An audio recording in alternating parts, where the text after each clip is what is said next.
शहरामध्ये पसरवायचं काम यांनी चालू केलं की इथं बाजार समिती होती आणि ही सगळी मंडळी त्याला विरोध करतात. आपल्या जमिनींना भाव येतात, आपल्या जमिनींची डेव्हलपमेंट होती. एक गोष्ट सगळ्यात पहिली स्पष्ट आहे की जमीन घ्यायला विरोध कोणाचाच नाही. विरोध आहे ज्या भावाने जमीन घेतली त्या गोष्टीसाठी.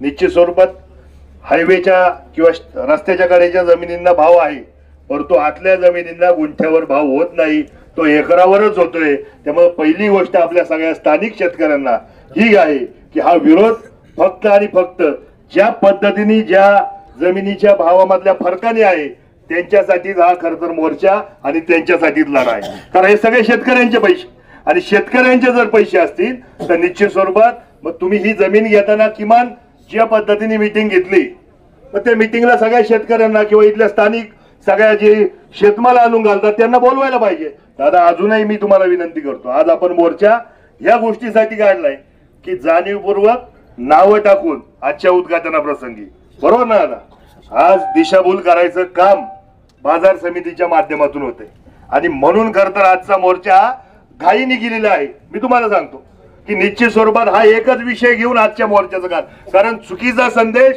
शेतकऱ्यांमध्ये संपूर्ण तालुकाभर जाऊ नये आणि म्हणून फक्त आज आपण हा मोर्चा करतो.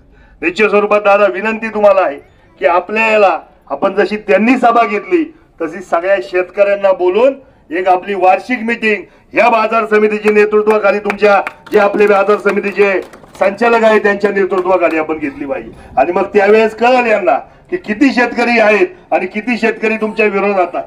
कारण काय होतंय, बाजार समितीची सभा घेताना तुम्ही फक्त सांगितलं की जेवढे त्यांचे संचालक आहे किंवा सभासद आहे त्यांनीच तिथे या, त्याच्यापैकी एक प्रतिनिधींनी तिथे या. परंतु मग शेतकऱ्यांसाठी बाजार समिती, आज या बाजार समितीचं घेतलं, आज इतक्या वर्षापासून टोमॅटोची खरेदी विक्री आहे, त्याचं कमिशन काढलं, त्याच्यामध्ये कधीच त्या मोठ्या जागी 2-4 कोल्ड स्टोरेज उभी राहिली असती.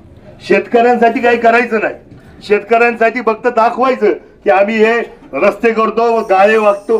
गाळे वाटतात त्याच्याच अडचण आहे सगळ्यात मोठी, बरोबर ना.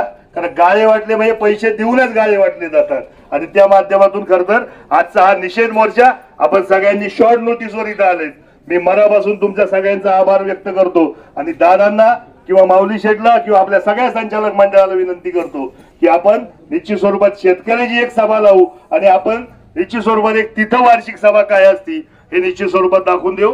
पुन्हा एकदा या कारभाराचा निषेध आपण सगळ्यांच्या वतीने व्यक्त करतो. थांबतो. जय हिंद, जय महाराष्ट्र, जय शिवराय. धन्यवाद.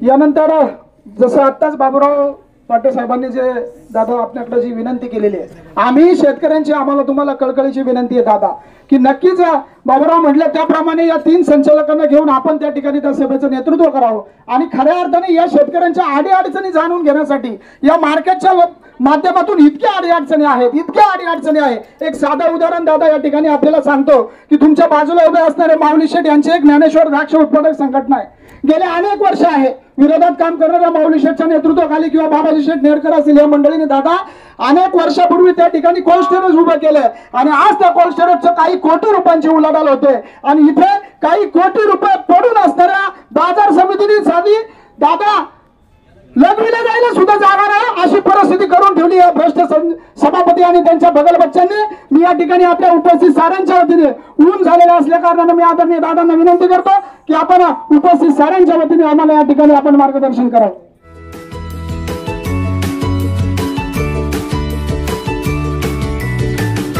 बातम्या शेतीच्या, बातम्या मातीच्या, बातम्या अन्यायाच्या, गुन्हेगारीच्या,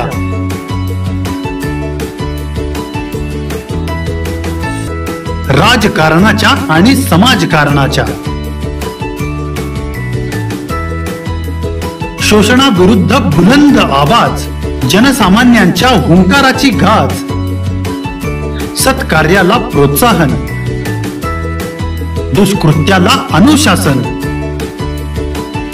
निर्भीड, निस्पृह, सडेतोड, बेधडक आणि रोखटोक म्हणजेच विघ्नहर टाइम्स. शोध बातमीचा, ध्यास सत्याचा. आपलं चॅनल, आपली बातमी. सबस्क्राईब तर कराच, पण बेल आयकॉनवर क्लिक करायलाही विसरू नका.